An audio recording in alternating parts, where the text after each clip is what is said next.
സിനുജി, ഈ കേന്ദ്രമന്ത്രി ഗിരിരാജ് സിംഗ് എന്താണ് ബംഗാൾ മുഖ്യമന്ത്രി മമതാ ബാനർജിയെ കിം ജോങ് ഉന്നുമായിട്ട് താരതമ്യപ്പെടുത്തി.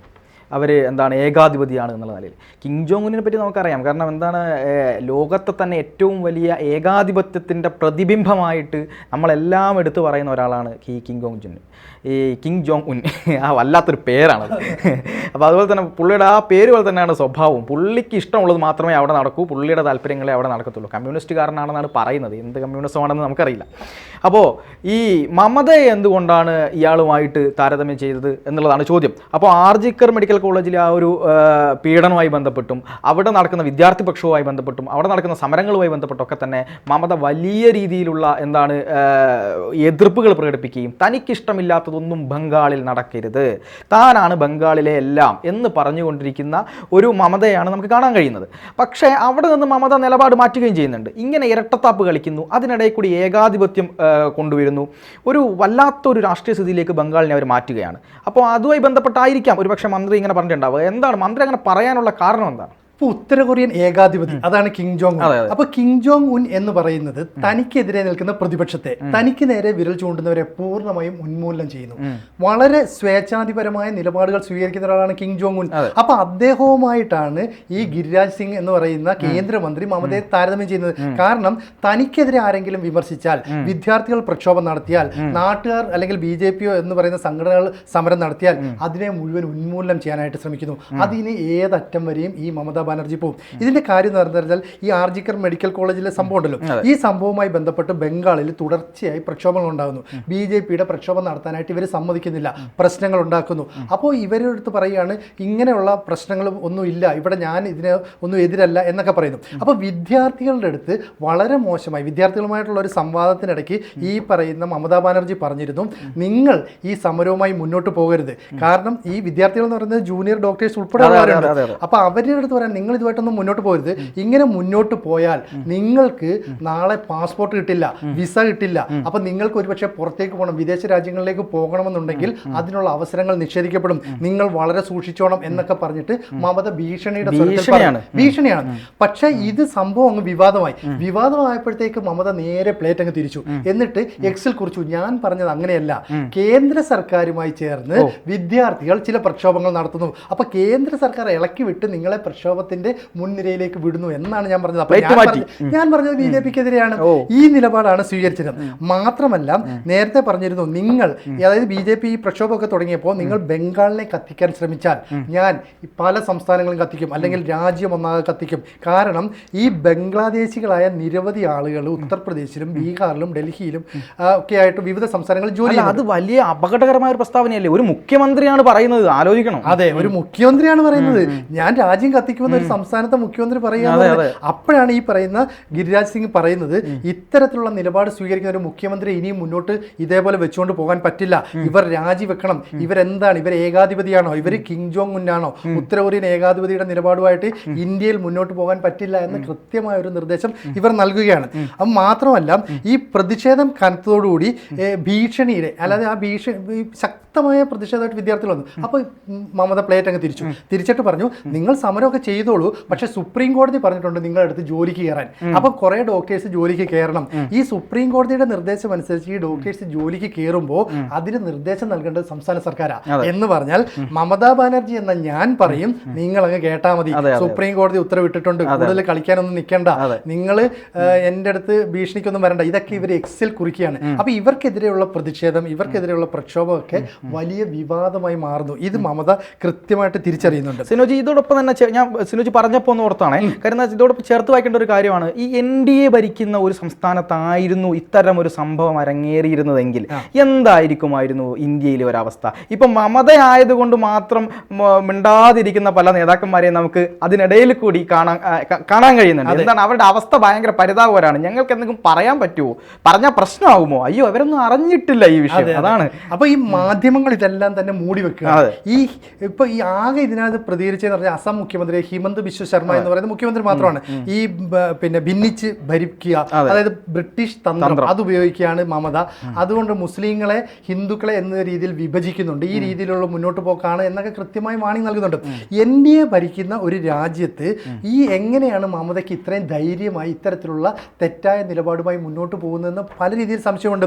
അതുകൊണ്ടാണ് കേന്ദ്രമന്ത്രിമാർ തന്നെ അഭിപ്രായ പ്രകടനങ്ങളുമായി മുന്നോട്ട് വരുന്നതെന്നാണ് ഞാൻ മനസ്സിലാക്കുന്നത്. അപ്പോൾ അത്തരത്തിലുള്ള പ്രകടനങ്ങൾ മനസ്സിലാക്കി കേന്ദ്രം ശക്തമായ നിലപാടെടുക്കും. ഇപ്പോൾ ഈ ആശുപത്രിയിൽ ഈ സംഭവം നടന്നിട്ട് ഈ കുറ്റക്കാരെ രക്ഷപ്പെടാൻ വേണ്ടി കേസ് വഴിതിരിച്ചു വിടാനുള്ള എല്ലാ ശ്രമങ്ങളും ഈ മമതാ ബാനർജി ചെയ്യുന്നുണ്ട്.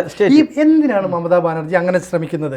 ആരെ സംരക്ഷിക്കാൻ വേണ്ടിയിട്ടാണ്? അപ്പം മമതാ ബാനർജിയെ നിയന്ത്രിക്കുന്ന മുസ്ലിം പോപ്പുലേഷൻ കൂടുതലുള്ള ഒരു വിങ് ഈ TMCയിലുണ്ട്. അവർ പറയുന്നതിനനുസരിച്ചാണ് മമതാ ബാനർജി ഇങ്ങനെ വഴിമാറി സഞ്ചരിക്കുന്നതെന്നാണ് നമുക്ക് മനസ്സിലാകുന്നത്. ഞാൻ നേരത്തെ പറഞ്ഞല്ലോ, ഏതാണ്ട് 33% ആ മുസ്ലിം ഭൂരിപക്ഷം അവിടെയുണ്ട്. അതിൽ തന്നെ 18% ബംഗ്ലാദേശിൽ നിന്ന് കുടിയേറി പാർത്താം. ആ ബംഗ്ലാദേശിൽ നിന്ന് വന്നവർക്ക് എല്ലാ സഹായം ചെയ്തു കൊടുക്കുന്ന മമതയ്ക്ക് ഒരു പരിധിക്കപ്പുറത്തേക്ക് ഇവരെ നിയന്ത്രിക്കാൻ പറ്റുന്നില്ല. അവരുടെ നേതാക്കളുണ്ട്, ഇത് ഞങ്ങളുടെ ഭൂരിപക്ഷ പ്രദേശമാണ്, ഞങ്ങളുടെ മുസ്ലിം നിയമമാണ് നടപ്പാക്കുന്നത് എന്നൊക്കെ തന്നെ ചില ഏരിയകളിൽ ഇരുന്ന് അവർ പറയുന്നതിന് മമത ശരി എന്നുള്ള രീതിയിൽ ഒരു ഏസ് വെച്ച് കൊടുക്കുന്ന ഒരു നിലപാടാണ്. മമതയ്ക്കെതിരെ തന്നെ തിരിഞ്ഞു വരുന്നുണ്ട്. മമതയ്ക്കെതിരെ ഒന്നും ചെയ്യാൻ പറ്റുന്നില്ല. അതെ, കണ്ടിരിക്കാനേ പറ്റുന്നുള്ളൂ. കണ്ടിരിക്കാനും മമതയ്ക്ക് ഒന്നും ചെയ്യാൻ പറ്റുന്നില്ല. മമതയ്ക്ക് പിന്നെ എന്താ ഗുണം? അവര് 10-12 വർഷമായിട്ട് ബംഗാൾ ഭരിക്കുകയാണ്. എനിക്ക് ഭരിച്ചാൽ മതി, ഈ സംസ്ഥാനം എൻ്റെ കയ്യിലാണ്, ഞാനൊരു ഏകാധിപതിയെ പോലെ ഇവിടം ഭരിക്കും. ഇനി കൂടി വന്നാൽ എനിക്കിഷ്ടം ബംഗ്ലാദേശിനെയാണ്, വേണമെങ്കിൽ ഐ ലവ് ബംഗ്ലാദേശ് എന്ന് ഞാൻ പറയും. പറഞ്ഞിട്ടുണ്ട്, അത് എനിക്ക് ബംഗ്ലാദേശ് എന്ന് പറയുന്ന രാജ്യമാണ് ഇഷ്ടം എന്ന് പറഞ്ഞാൽ വേണമെങ്കിൽ ബംഗാളും ബംഗ്ലാദേശും ഒക്കെ ചേർന്ന് ഞങ്ങളൊരു രാജ്യമായിട്ടൊക്കെ പൊക്കോളാം എന്നുള്ള ഒരു നിലപാട് പോലും ഈ മമതാ ബാനർജി സ്വീകരിക്കുകയാണ്. ഇനി ഇവിടുത്തെ മറ്റൊരു കാര്യം എന്ന് പറയുന്നതും ഈ BJPക്ക് റാലി നടത്താൻ അവിടെ അനുമതി കൊടുത്തില്ല. പക്ഷേ സെൻട്രൽ കൊൽക്കത്തയിൽ അവർ കൃത്യമായി റാലി നടത്തി. ഈ റാലിയോടനുബന്ധിച്ച് ഡോക്ടറുടെ ഈ കൊലപാതകത്തിന്റെ അന്വേഷണം വഴിതിരിച്ച് വിടാനുള്ള ശ്രമം അപലപിക്കുന്നു എന്ന് ഈ ഡോക്ടേഴ്സ് ഉൾപ്പെടെയുള്ളവർ പറഞ്ഞു. അപ്പോൾ ജൂനിയർ ഡോക്ടേഴ്സ്, മെഡിക്കൽ ഫീൽഡിലുള്ള മറ്റുള്ളവർ ഇവരെല്ലാം ഇവിടെ വന്നിട്ട് സാംസ്കാരിക പരിപാടികൾ അടക്കം അവതരിപ്പിച്ചു. കാരണം എന്താണെന്ന് വെച്ചാൽ ഈ ആശുപത്രിയുടെ പരിസരത്തിന് പുറത്തേക്ക് വാർത്തകൾ പോകാതിരിക്കാൻ മമത എല്ലാ തയ്യാറെടുപ്പുകൾ നടത്തിയിട്ടുണ്ട്. വാർത്തകൾ പുറത്തേക്ക് പോകാതിരിക്കാൻ ബ്ലോക്ക് ചെയ്യുന്നുണ്ട്, മറ്റുള്ളവരുമായി ഇടപഴകാതിരിക്കാൻ വരുന്നുണ്ട്, മറ്റ് മീഡിയാസ് ഇത് കവർ ചെയ്യാതിരിക്കാനുള്ള എല്ലാ പിന്തുണയും മമത കൊടുക്കുന്നുണ്ട്. പക്ഷേ ഇവർ വളരെ ബുദ്ധിപരമായി സാംസ്കാരിക പരിപാടികൾ സംഘടിപ്പിച്ചുകൊണ്ട് ഇത് സംസ്ഥാനത്തിന് പുറത്തേക്കും അല്ലെങ്കിൽ ഈ സംഭവം ഉണ്ടായ ജില്ലയ്ക്ക് പുറത്തേക്കും മറ്റ് ജില്ലകളിലേക്കും ഒക്കെ വ്യാപിപ്പിക്കാൻ ഡോക്ടേഴ്സ് ശ്രമിക്കുന്നുണ്ട്. അപ്പം മമതയ്ക്ക് അതിനെ ചെറുക്കാൻ കഴിയുന്നില്ല. അങ്ങനെ ചെറുക്കാൻ കഴിയാത്തിടത്തോളം കാലം ഈ ഭീഷണിപ്പെടുത്തി മുന്നോട്ട് പോകാൻ കഴിയില്ല എന്ന് മമതയ്ക്ക് മനസ്സിലാകുന്നുണ്ട്.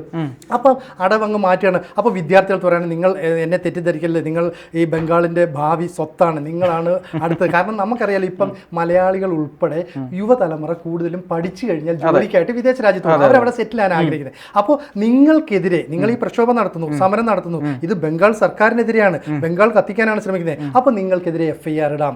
പോലീസ് ഒരു തവണ നിങ്ങൾക്കെതിരെ FIR ഇട്ടാൽ നിങ്ങൾക്ക് പാസ്പോർട്ട് കിട്ടില്ല, വിസ കിട്ടില്ല, നിങ്ങളുടെ ഭാവി അനിശ്ചിതത്വത്തിലാകും, ഭീഷണിപ്പെടുത്തുകയാണ്.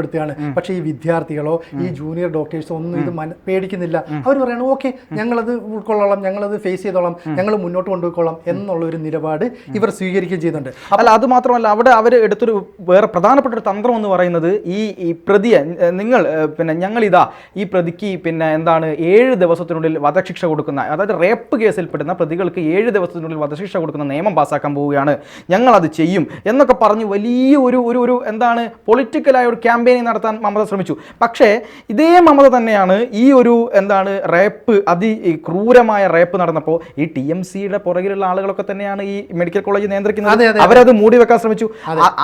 വേറൊരു ഭാഗം ഉയർന്നു വരുന്നത് ഈ മെഡിക്കൽ കോളേജിനകത്ത് നടക്കുന്ന സകലമാന അഴിമതികൾക്കെതിരെയും വിരൽ ചൂണ്ടുന്ന ആളുകളെ ഒക്കെ ഇല്ലാതാക്കാനുള്ള ശ്രമം അവിടെ നടക്കുന്നുണ്ട് എന്നുള്ളതാണ്. ഈ പ്രതിയും TMCയുമായി ബന്ധപ്പെട്ട അടുത്ത് നിൽക്കുന്ന ആളാണ് എന്നാണ് മനസ്സിലാക്കുന്നത്. അപ്പോൾ അവിടെയൊക്കെ സംരക്ഷിക്കാൻ ശ്രമിച്ചിട്ട് ഇതൊരു വലിയ വിഷയമായപ്പോൾ ഇന്ത്യയിലെ ഡോക്ടർമാരെല്ലാം കൂടെ ചേർന്നുകൊണ്ട് IMA ഉൾപ്പെടെയുള്ള സംഘടനകൾ ചേർന്നുകൊണ്ട് സമരം നടത്തിയപ്പോൾ വലിയ രീതിയിൽ അതൊരു പ്രതിഷേധമായി ഉയർന്നപ്പോഴാണ് മമതയ്ക്ക് ഇതൊക്കെ തോന്നുന്നത്.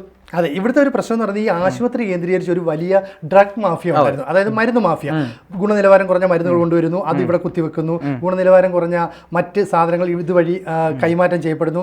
മാത്രമല്ല ഈ കഞ്ചാവ് പോലെയുള്ള മയക്കുമരുന്ന് ഇടപാടുകളും ഇതുമായി ബന്ധപ്പെട്ട് നടക്കും. ഇതെല്ലാം നടക്കുന്ന TMCയുമായി ബന്ധപ്പെട്ട കാര്യങ്ങളാണ്. അപ്പോൾ ഈ പെൺകുട്ടിയുടെ മരണം, അതായത് ഈ യുവ ഡോക്ടറുടെ മരണം, ഈ യുവ ഡോക്ടർ ഇതുമായി ബന്ധപ്പെട്ട ചില കാര്യങ്ങൾ മനസ്സിലാക്കി, ഇത് പ്രിൻസിപ്പലിനെ അറിയിച്ചു. അപ്പോൾ ഈ പെൺകുട്ടി മുന്നോട്ട് പോകുന്നത് ശരിയല്ല എന്ന് വിചാരിച്ച് ഈ മമതയ്ക്ക് അറിയാവുന്ന, മമത ഉൾപ്പെടുന്ന റാക്കറ്റ് അല്ലെങ്കിൽ ഈ TMC ഉൾപ്പെടുന്ന റാക്കറ്റ് ഈ ഡോക്ടറെ കൊല്ലുകയാണ്. അപ്പോൾ ഇതുമായി ബന്ധപ്പെട്ട അന്വേഷണം കൃത്യമായ രീതിയിൽ മുന്നോട്ട് വന്നാൽ, ഈ തെളിവുകളെല്ലാം പുറത്തേക്ക് വന്നു കഴിഞ്ഞാൽ അവിടെ നടക്കുന്ന എല്ലാ കാര്യങ്ങളും രാജ്യം മൊത്തം അറിയും.